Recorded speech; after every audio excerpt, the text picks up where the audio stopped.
The narcissistic neighbor. You can block a family member if you want to go no contact with them, but the neighbor, nope.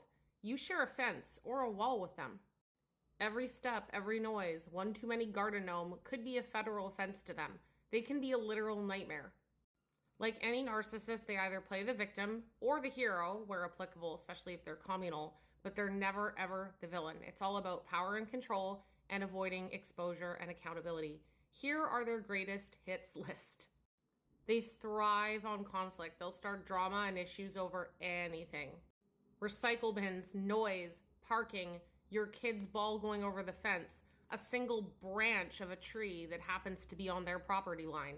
And most, especially if they're more vulnerable or covert, will have that victim mentality. Somehow you encroached on them, even if they started it. And with that can come very passive-aggressive behavior, like leaving nasty notes on your door, in your mailbox, gossiping with others, community police behavior. Why? Because they are entitled. They believe that the rules are for you, but not for them. They'll behave how they want, when they want, and moving the goalposts for others should be expected. And with that entitlement, they have very poor boundaries. They will have no problem pushing yours, and some of them can become dangerous, especially if they're more malignant, like the commenter said, destroying our property and garden. They lied, blame shifted, played the victim, rewrote history, no accountability. Some will make false legal claims. Some will make threats, false legal claims, stalk you, harass you, use intimidation tactics. And the impact of living in close proximity to someone like this for your nervous system is very real. It's like being in the relationship. When someone behaves like this, you start to walk on eggshells constantly. You're on high alert. You're waiting for the next blow up.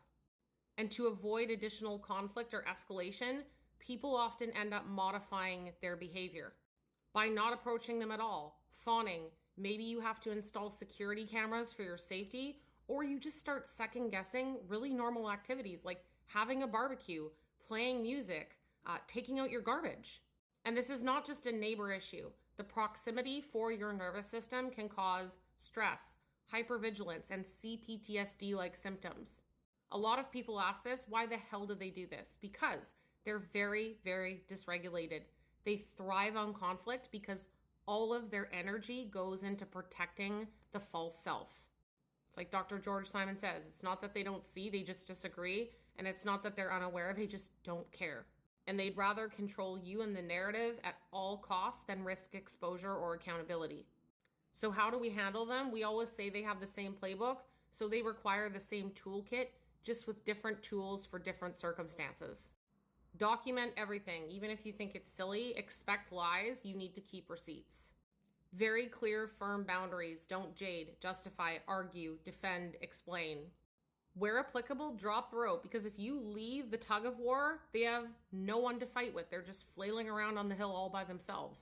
But if you do push back or you have to involve legal channels, expect escalation.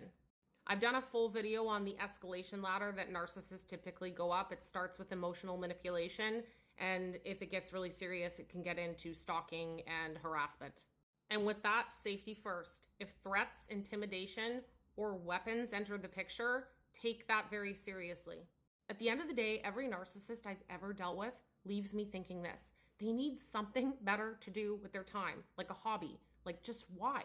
But they won't, because their entire hobby is protecting their ego and avoiding exposure and accountability at all costs.